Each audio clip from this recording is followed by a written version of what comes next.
दृश्य आपण पाहू शकतोय। शिक्षक जरांगेच्या भेटीला आलेले आहेत जालन्यातून। ही थेट दृश्य आपण पाहतोय। जरांगे पाटील यांच्या मागण्या पूर्ण झाल्यानंतर आता शिक्षक हे सध्या जरांगे पाटलांच्या भेटीला आलेले आहेत।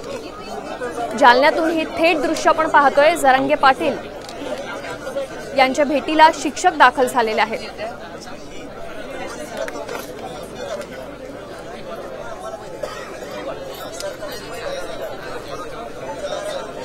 शिक्षकांच्या मागणीवरून मनोज जरांगे पाटील आणि शिक्षण मंत्री दीपक केसरकर यांच्यात मोबाईलवरून चर्चा झाली।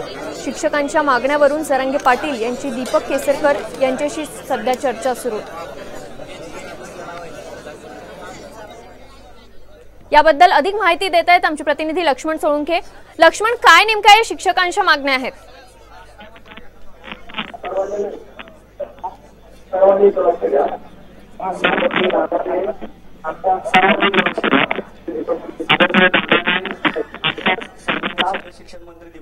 काही तांत्रिक अडचणींमुळे लक्ष्मण सोळुंखे यांच्याशी आपला संपर्क तुटलेला आहे। मात्र हे थेट दृश्य आपण पाहतोय जालन्यातून। शिक्षकांच्या मागणीवरून त्यांना सांगितलं, दादाचं म्हणणं आहे आता दादाचं म्हणणं आहे की माझं इथलं एक शिष्टमंडळ तुम्हाला भेटायला येईल, ते तुम्हाला समजून सांगतील, त्यांचं ऐकून घ्या आणि काय तो निर्णय घ्यायचा तो करा।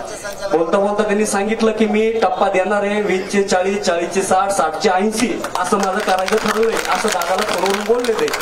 बैठकीत दादाच्या वतीनं आदरणीय चंद्रकांत बागणे सर यांनी समजावून सांगितलं, आदरणीय दादाला त्यांनी तसं समजावून सांगितलं अशा पद्धतीचं ते करायचं आहे। आणि हेही सांगितलं 9 वर्षांना टप्पा वाढत होता, तो मी आता प्रत्येक वर्षी करायचा प्रयत्न करतोय असंही दादाला त्यांनी फोनवर सांगितलं। आणि दादाच्या वतीने आदरणीय चंद्रकांतजी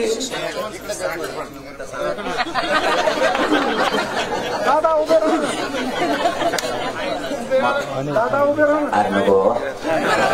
राहा, हा वरती बस, वरती हो पाटील सर, ऊपर बैठो।